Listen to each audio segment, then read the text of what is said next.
Welcome मेरे देश के बहादुर एवं नौजवान सिपाहियों। इंग्लिश सीखने के 3 तरीके हैं। सबसे पहला तरीका है कि आप किसी अंग्रेज के घर में पैदा हो जाएं और आसानी से अंग्रेजी सीख लें। दूसरा तरीका है कि आप खुद से पढ़ लिख करके जो इंटरनेट पे या फिर ऑफलाइन फ्री जो भी नॉलेज अवेलेबल है उसका यूज़ करके आप सेल्फ लर्निंग से इंग्लिश सीख लें। तीसरा तरीका है कि आप किसी कोर्स को ले लें या कोई टीचर आपको प्रॉपर स्टेप बाय स्टेप हर चीज़ में गाइड करे कि कैसे सीखना है और आपको मटेरियल प्रोवाइड करे प्लस साइटेशंस प्रोवाइड करे एक्सटर्नल सोर्सेज से। पहला तरीका तो आपके काम आने वाला नहीं है क्योंकि अभी तो आप अंग्रेज के घर पैदा नहीं हुए हैं, पॉसिबली अगर आप ये वीडियो देख रहे हैं। दूसरा तरीका आपके काम आ सकता है और तीसरा भी काम आ सकता है। तीसरे के बारे में बाद में बात करेंगे, पहले दूसरे की बात कर लेते हैं।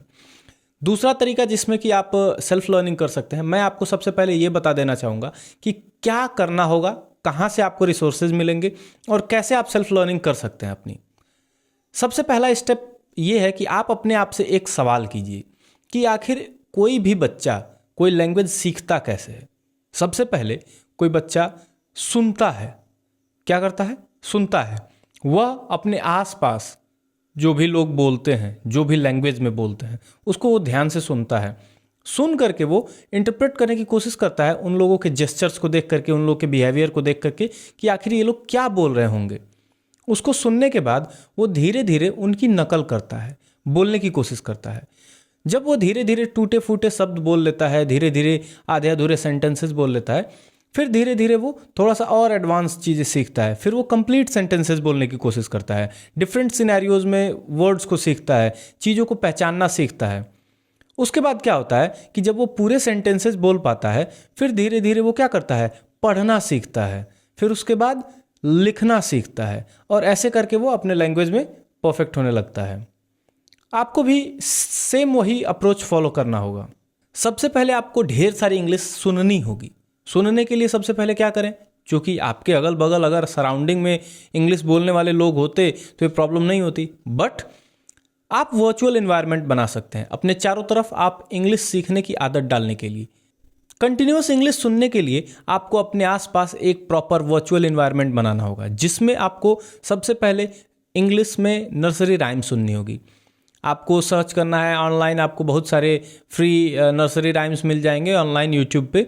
उस पर आपको जा करके फ्री में राइम सुनने हैं, इंग्लिश सॉन्ग सुनने हैं, फिर उसके बाद इंग्लिश में ऑडियो बुक सुननी है, फिर छोटे मोटे सिंपल कार्टून्स देखने हैं। छोटे छोटे बच्चों वाले कार्टून में थोड़ा सा क्लैरिटी के साथ वो बोलते हैं, तो इसलिए आपको उसमें जो भी लैंग्वेज होगी वो अच्छे से समझ में आने के ज़्यादा चांसेस हैं। ऑडियो बुक्स में आपको एकदम बिना म्यूजिक के क्लियर बोलते हैं, इसलिए वो भी समझ में आएगा।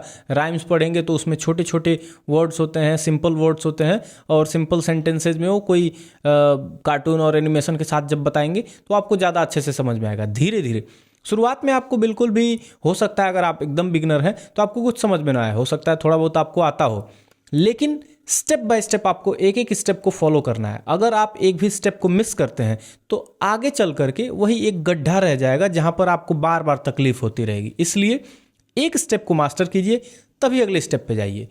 नेक्स्ट स्टेप आपको क्या करना है कि जो आपने सीखा है उसको आप बोलने के लिए मिमिक करने की, उसकी नकल करने की कोशिश कीजिए। जैसे आपने कोई राइम सुना, आप उसको गाइए, आप उसके साथ दोहराइए, बार बार प्रैक्टिस कीजिए। जब इस तरीके से बार बार प्रैक्टिस करेंगे तब आपको आदत पड़ेगी और आप ये समझने की कोशिश करेंगे धीरे धीरे कि किस सिनेरियो में आपको वो सेंटेंस बोलना है। जैसे रेड लाइट स्टॉप, तो जब रेड लाइट स्टॉप बोलेगा आपको दिखाई देगा कि हाँ रेड लाइट जल रही है।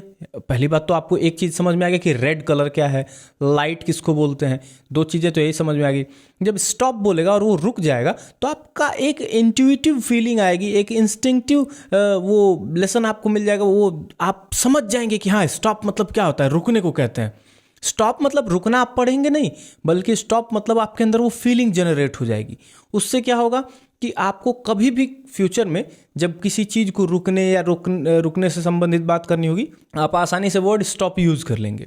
लेकिन अगर आप पढ़े होंगे स्टॉप इज इक्वल टू रुकना, या रुकने की इंग्लिश स्टॉप होती है, तब आप पहले रुकना सोचेंगे, फिर रुकने से स्टॉप में कन्वर्ट करेंगे। ये कन्वर्ट करने से आप स्लो हो जाएंगे। लेकिन अभी जब स्टॉप को आप डायरेक्ट फीलिंग से लिंक कर देंगे, आपकी स्पीड बढ़ जाएगी। एक बार आप जब बेसिक्स को मास्टर कर लेते हैं तब आप धीरे से एडवांस लेवल पर बढ़ते हैं।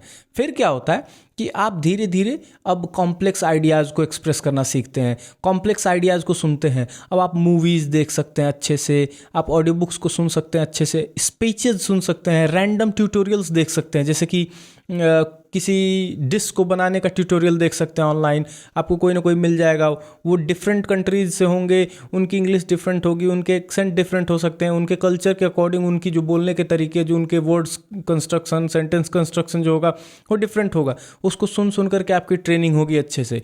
तो इसलिए ज़्यादा अच्छा होगा कि आप अब एक्सप्लोर करना शुरू करें इस लेवल के बाद।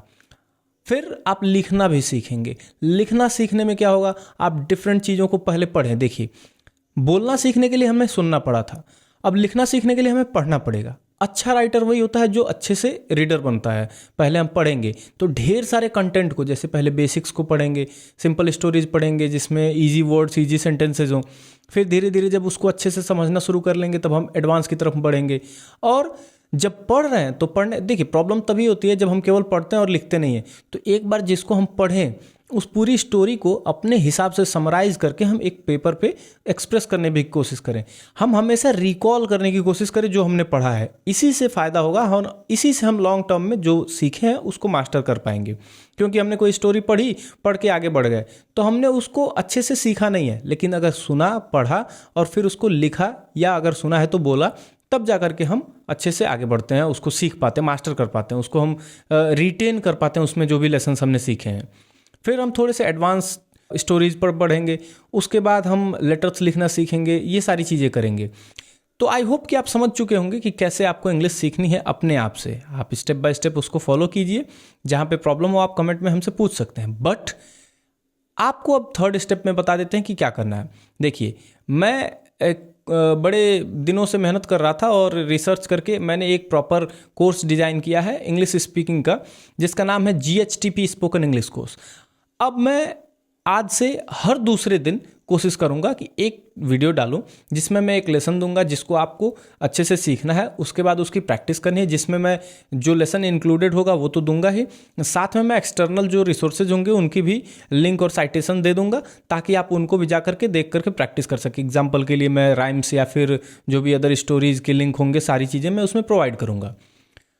आप अगर चाहते हैं कि मेरे साथ फॉलो करें, जिसमें मैं जो भी चीज़ें बताया हूँ स्टेप बाय स्टेप की कैसे पहले हम सुनना सीखेंगे, फिर बोलना सीखेंगे, फिर छोटी छोटी चीज़ों को प्रैक्टिस करेंगे और धीरे धीरे ग्रामर भी सीखेंगे। और मैं कोर्स में आपको साइंस, मैथ, जो बाकी ह्यूमैनिटीज़ वगैरह के सब्जेक्ट्स हैं, सारे डाइवर्स जो कंटेंट हैं उनसे उठा करके स्टोरीज ला के आपको दूंगा, जिससे कि आपको सबसे पहले बोलने भी आएगा, इंग्लिश भी सीखेंगे और साथ ही साथ आपका ओवरऑल डिफरेंट सब्जेक्ट का, डिफरेंट डोमेन्स का नॉलेज भी इंप्रूव होगा। एग्जाम्पल के लिए मैं मैथमेटिक्स में किसी टॉपिक की बात कर सकता हूँ इंग्लिश में, फिर उसके बाद किसी साइंटिफिक टॉपिक को पिक कर सकता हूँ, या फिर किसी हिस्टोरिकल इवेंट को पिक कर सकता हूँ। उससे फ़ायदा ये होगा कि हम उस हिस्टोरिकल इवेंट को जिस तरीके से इंग्लिश में एक्सप्रेस करेंगे, हमारी इंग्लिश तो इंप्रूव होगी ही होगी, लेकिन साथ ही साथ हम किसी हिस्टोरिकल इवेंट से कोई लेसन भी ले सकते हैं। तो यानी कि ये जो पूरा GHTP स्पोकन इंग्लिश कोर्स होगा, ये केवल और केवल आपको इंग्लिश बोलना नहीं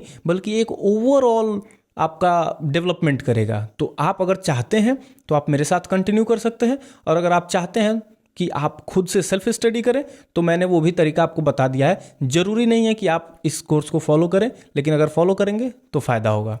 I think I was helpful. Now let's see you in the next one. जय हिंद।